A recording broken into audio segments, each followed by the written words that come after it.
Buhat ng magsimulang mamasada si Christopher Pancho noong 2013, hindi pa raw nagtataas ang 30 pesos ng pamasahe mula Novaliches Bayan hanggang MRT North Avenue. Kaya ang dati raw nilang kita na 1,000 pesos kada araw, nangalahati na. Nababawasan yung kita namin ngayon, ma'am. Kaya lang, syempre, kailangan sa pamilya namin, magtiyaga kami kahit na maliit ang kita na iuwi. Yun po, kailangan po namin gawin yun. Bukod sa tumaas na ang presyo ng produktong petrolyo, tumaas na rin daw ang presyo ng mga spare parts at gulong.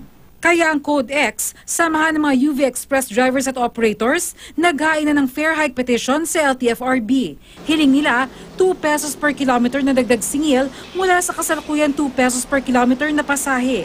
Ibig sabihin, kapag pinagbigyan ng kanilang hiling, dodoble ang kasalukuyang pamasahe sa UV Express. Dumating na po ang pagkakataon ng panahon na sukdulan ng hindi na namin kayang i-shoulder ang pagtaas ng gasolina, ang pagtaas ng mga bagong pasasakyan, ng mga spare parts, at ang traffic po. Yan ang 4 na dahilan kung bakit napilitan kami na mag-file ng petition for fair hike. Pero ngayon pa lang, umaalma na ang ilang pasahero sa planong dagdag singil.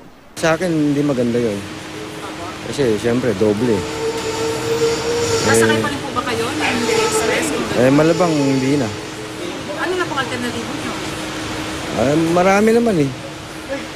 Pwedeng Uber. Tatrabaho kami, kawawa naman kami, dodoble din expense namin sa transportation. Kung saan mas mura, doon na lang kami sasakay.